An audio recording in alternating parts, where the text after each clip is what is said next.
Hey everybody.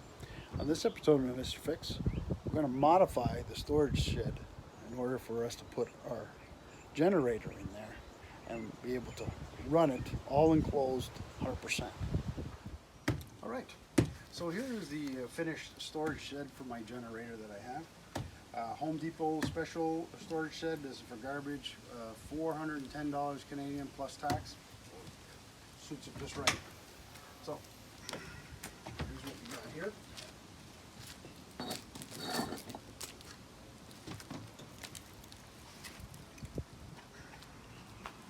So, in number one, you're going to need these gable vents. You see this gable vent on this side here. This is a larger one. These are Home Depot's. They come with a screen. They're 3/4 inch. They snap together, and then you screw them up. 12 by 12 here, and that one's like 18 by 20 something, but whatever suits your needs. You're going to need a fan, obviously, and the fan's going to hook up to your outlet here once this fires up. We're going to need an exhaust manifold from AliExpress. That it's about a 2-foot exhaust, and then we're going to do a chimney flue like that to cover it up, 2 feet also. If you see it from this side, we incorporated a cap. This is a Rona. I got this one. This is almost like your chimney roofing that comes out, and there's the chimney here. And if you see this, this is a cap here. This is that manifold that came from AliExpress that mounts onto the exhaust manifold on the generator. And this is the flue that's kind of like incorporates a little bit of room in there so it doesn't heat up as bad. And then a little cap as far as exhaust worked out really well. This is the electric, so when it opens up, it's going to exhaust out. You're going to need 2 of these. One for, well, it depends on which side you're going through.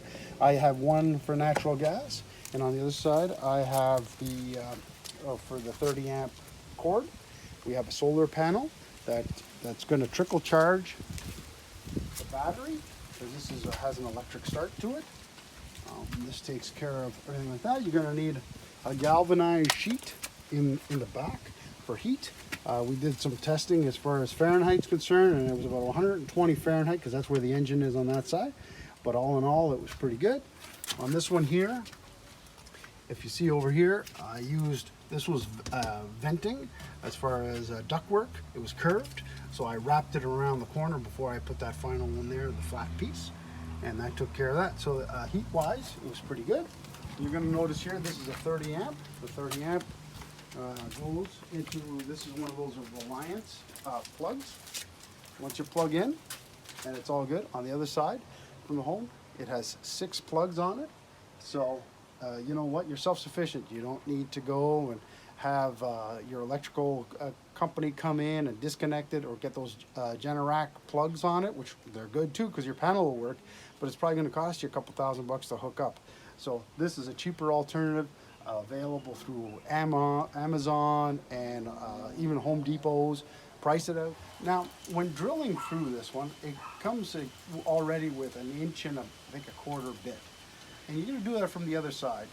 Drill through a little bit, punch through the drywall, just stick your finger in, try to visually see if there's any obstruction or anything that could cause you some issues, such as electrical. Or I don't think there's going to be plumbing on an outside wall, but be very careful with the electrical. Once you know that, yeah, we're good to go, drill through, and you're going to hear it when it starts to hit stone, if there's stone on the other side. If there is stone on the other side, what you're going to do is you're going to have to get a hammer drill with a longer bit on it. I used a smaller one, probably around 1/2 inch.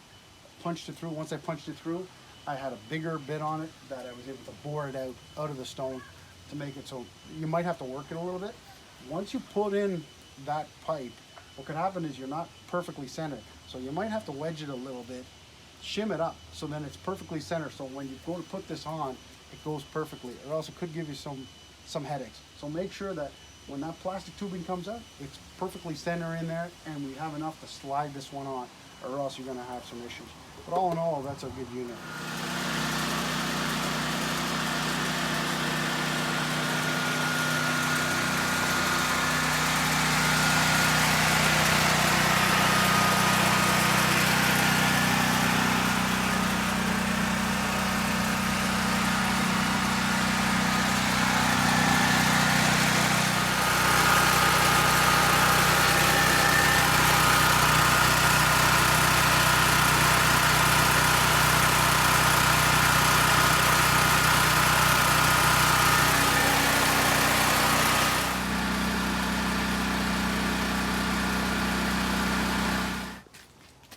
this is it. I think it turned out really well.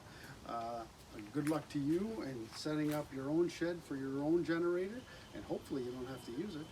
But good luck to you, and thanks for watching Mr. Fix.